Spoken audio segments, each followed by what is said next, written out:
پاکستان اور اسرائیل دو نظریاتی ہم شکل ملک.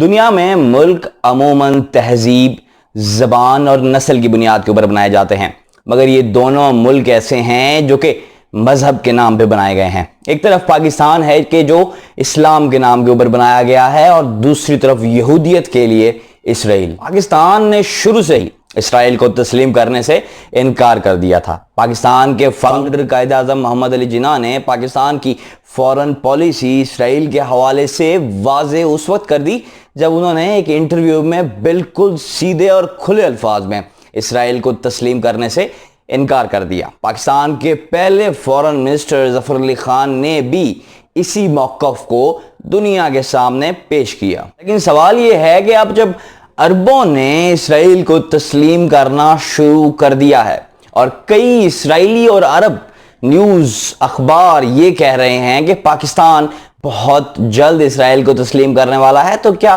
واقعی ہی پاکستان اسرائیل کو ایز اے ملک تسلیم کر لے گا؟ اس سوال کا جواب دینے کے لیے ہمیں سب سے پہلے یہ جاننے کی ضرورت ہے کہ آخر کیوں پاکستان اسرائیل کو تسلیم نہیں کرتا. پاکستان جب بنا تب عرب اور اسرائیل حالت جنگ میں تھے، اور کیونکہ پاکستان اسلام کے نام پہ بنا تھا اور تمام مسلم عرب کنٹریز اس ٹائم اسرائیل کے ساتھ حالت جنگ میں یا اختلاف کی حد تک تھے، تو پاکستان کا بھی آٹومیٹکلی یہی موقف بنا کہ پاکستان اگینسٹ اسرائیل اور جو اسٹیٹ کھڑا ہے. لیکن آخر کیوں عرب جو ہیں وہ اسرائیل کے پیچھے پڑے ہوئے تھے؟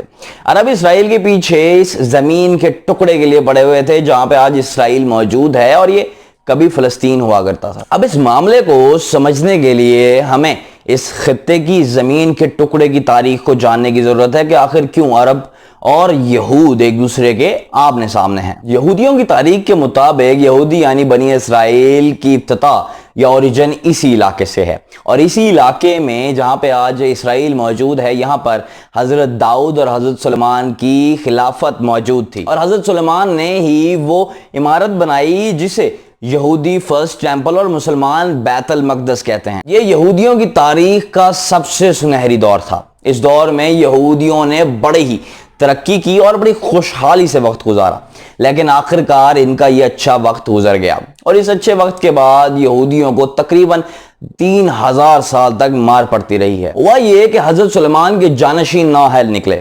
یہ ان کی بہترین اور عظیم الشان سلطنت ٹکڑوں میں تقسیم ہو گئی، ایک ملک کے دو ملک بن گئے، اور آخرکار بیبلون، جسے ہم اردو زبان میں بابل کہتے ہیں، نے یروشلم کے اوپر چڑھائی کر دی. اس نے شہر کا شدید محاصرہ کیا اور کئی یہودیوں اور کئی عمارتوں کو تباہ و برباد کر دیا، جس میں فرسٹ ٹیمپل بھی شامل تھا.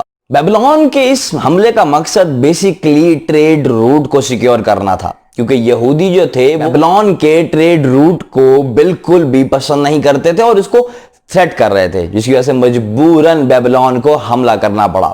اور پھر شروع ہوا یہاں سے یہودیوں کا برا وقت. اس ٹائم فارس کے حکمران نے بیبلون کے اوپر حملہ کر کے اس کو شکست دے دی، اور اب یہودی دوبارہ سے یہاں پر آ سکتے تھے. اور اسی دور میں یہودیوں نے اپنا سیکنڈ ٹیمپل بھی بنایا. وقت گزرتا گیا، اور وقت گزرنے کے ساتھ ساتھ حضرت عیسیٰ کا دور آیا، جس پہ یہودیوں نے اسی علاقے میں اسی شہر میں شدید ظلم کیے. دیکھتے ہی دیکھتے اس دور میں اس خطے کے اوپر رومن امپائر، جی ہاں دی مائٹی رومن امپائر کی حکومت ہوا کرتی تھی.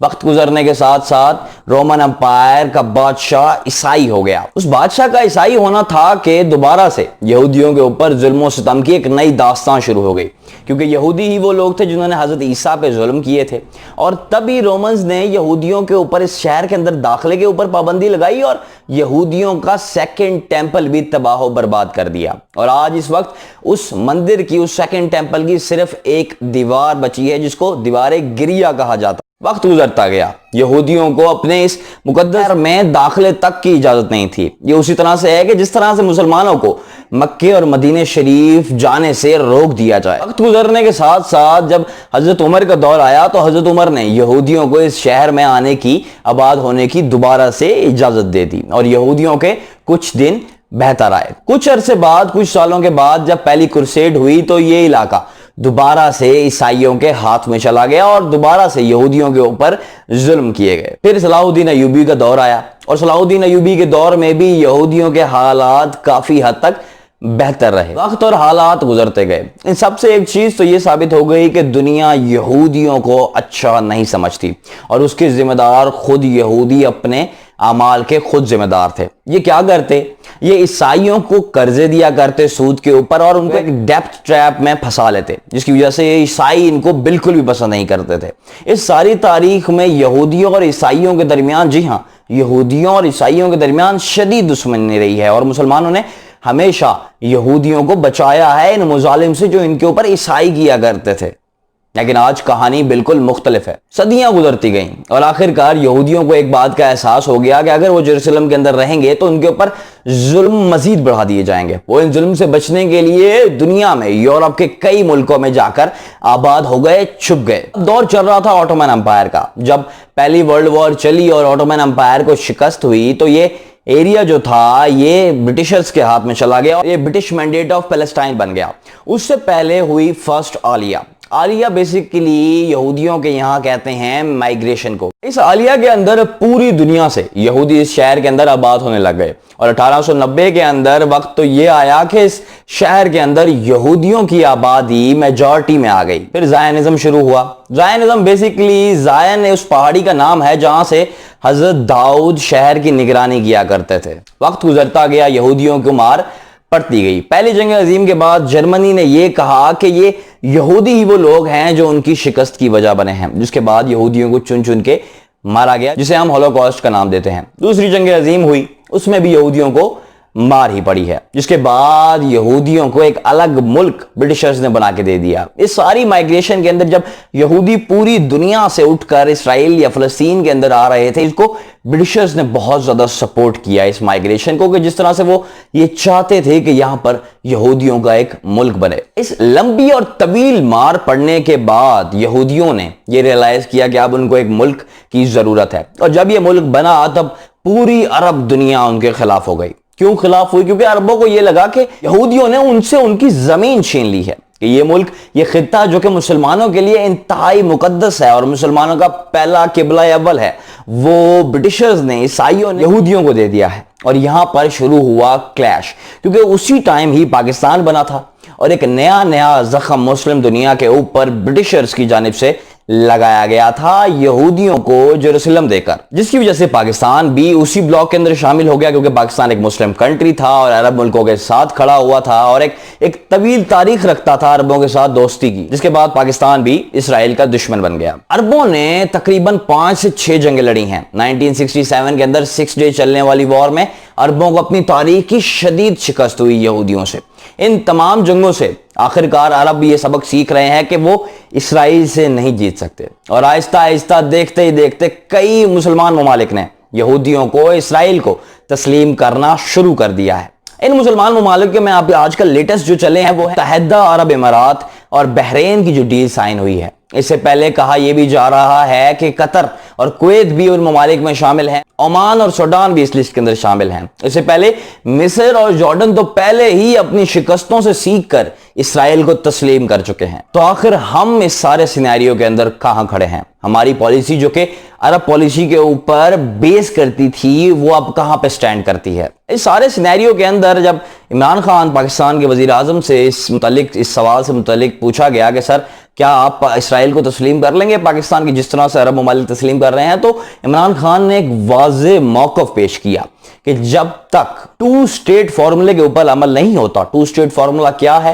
2 اسٹیٹ فارمولہ یہ ہے کہ اس خطے کے مسلمانوں اور یہودیوں کے لیے 2 الگ الگ ملک بنا دیے جائیں گے۔ جب تک اس کے اوپر عمل نہیں ہوتا پاکستان کسی بھی صورت اسرائیل کو تسلیم نہیں کر سکتا۔ لیکن عربوں اور یہودیوں کے درمیان بڑھتی ہوئی دوستی اس بات کی طرف اشارہ دیتی ہے کہ مے بی ان فیوچر اس فارمولے کے اوپر عمل ہو سکے، لیکن اسرائیل کبھی بھی اپنی زمین کو نہیں چھوڑے گا، کیونکہ ان کا مقصد ایک گریٹر اسرائیل بنانا ہے، ایک گریٹر اسرائیل جو کہ حضرت داؤد کی سلطنت، حضرت سلیمان کی حکومت، حضرت سلیمان کی خلافت کے اوپر تھی، ایک گریٹر اسرائیل جس کو یہ عربوں سے کسی قسم کا کوئی تھریٹ موجود نہیں ہوگا۔ خیر، پاکستان کو اپنی پالیسی عربوں سے متعلق، مڈل ایسٹ سے متعلق اور اسرائیل سے متعلق ریویو کرنے کی ضرورت ہے، لیکن آخر ہمیں اسرائیل کو تسلیم کرنے سے کیا فائدہ ہوگا؟ اسرائیل اس ٹائم انڈیا کا سب سے بڑا آرمز ایکسپورٹر ہے، یعنی کہ جو جدید اسلحہ اسرائیل رکھتا ہے اپنے پاس وہ ہمارے دشمن، پاکستان کے سب سے بڑے دشمن، اور جو انڈیا کا بھی دشمن پاکستان ہی ہے، خیر